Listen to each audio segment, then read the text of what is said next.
talking about this question of how healthy is the economy. We've been talking about personal incomes kind of from an employee perspective.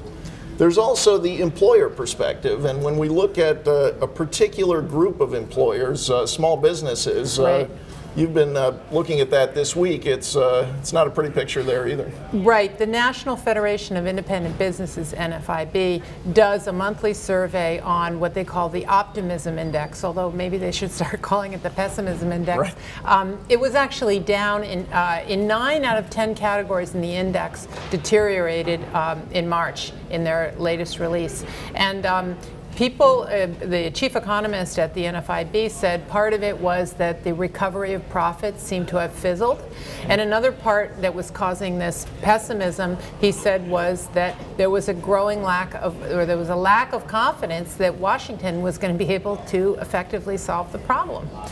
Well, we're seeing, you're seeing now in small companies what we've seen in large companies, large public companies, where they're sitting on a lot of cash, meaning they're not necessarily optimistic about the future.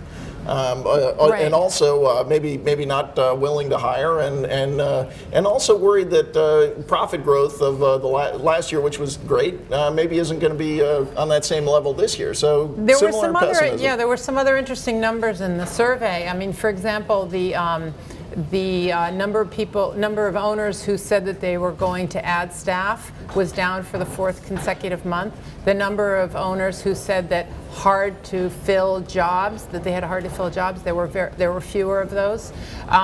People were not complaining about access to credit.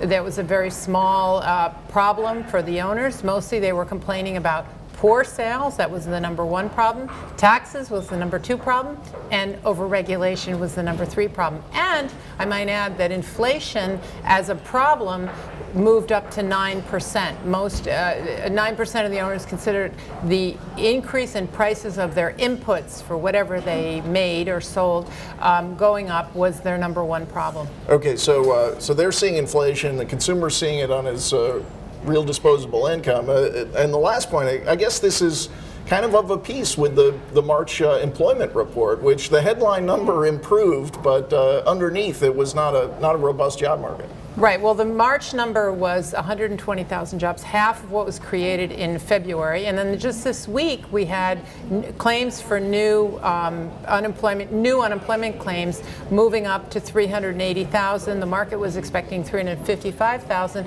As long as it's below 400,000, that's considered more or less on balance. But again, this shows you kind of a weakness, a malaise. It's not that we're, falling off a cliff, going into a recession, but we just can't seem to get that traction. And I think it might be related to what we saw with small businesses, because they are the engine of job growth in this country. So we're still just kind of bumping along. I kind of think you might see a big rebound if Obamacare is knocked out entirely by the Supreme Court in June. So that might be a bump in optimism. But sure, I think people would be less spooked about what kinds of taxes would be coming down the road to pay for it. So yeah, I think that would boost confidence a lot.